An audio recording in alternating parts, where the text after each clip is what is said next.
Hello, it's Jim Hutchens for the Jerusalem Connection Spot Report for this week. As I come to you this week, we are seeing the Arab Spring blossoming, but not blossoming into a democracy as we had hoped and as many people said would actually take place. As a matter of fact, it's blossoming, if you could call it that, into a Muslim, Islamic, jihadist leadership wherever it's taking place, in Libya, in Egypt, Tunisia, Yemen. Last week, the Crown Prince of Saudi Arabia died. He was replaced by a hardliner. One cleric has said he'll offer $1 million to get another Israeli soldier kidnapped. There is a hatred of the Jews in the Muslim religion. It's embedded in their DNA. And I think what we see God doing, and God is in control. He has established His throne in heaven. His kingdom rules over all. He's setting up the events for the final countdown. And I think that's given to us in Zechariah chapters 12 through 14. This encompassing of Jew-hating Muslims will come to fruition. It will come to a culmination.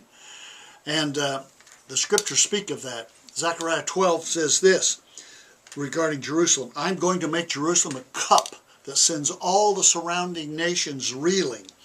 He says, Judah will be sieged as well as Jerusalem. On that day I will make Jerusalem an immovable rock for all the nations. All who try to move it will injure themselves. He says this, on that day, and incidentally, that term, that phrase, on that day or the Lord's day, is referred to some 17 times in these three chapters, Zechariah 12 through 14. It says of the leaders of Judah, I'll make them like a firepot in a woodpile, like a flaming torch among sheaves, and they will consume right and left all the surrounding peoples, but Jerusalem will remain intact. That's a part of the day of the Lord.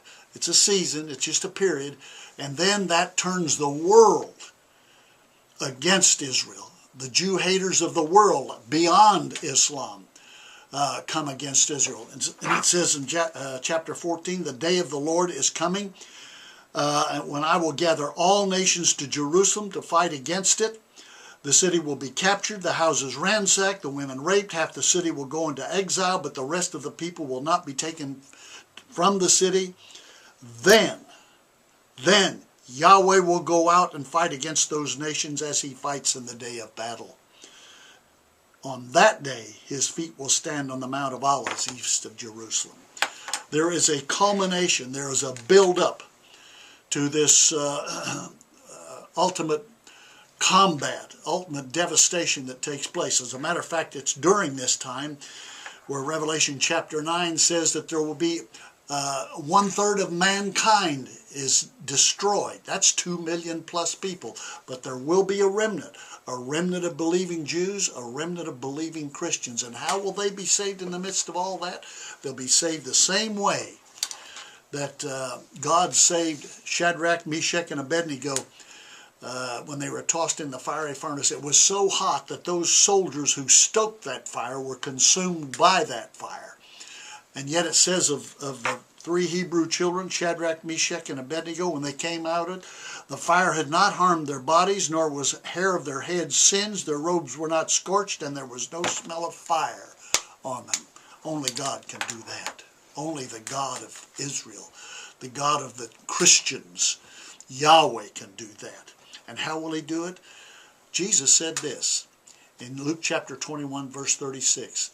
He said, I want you to pray, I want you to be watchful, alert at all times with prevailing, beseeching prayer, that you may have the power to escape all that is about to happen and stand before the Son of Man. That's how the remnant will be saved. Count on it, believe it, pray it. Until next week, Od Yavo Shiloh, or until Messiah comes, Shalom Aleichem.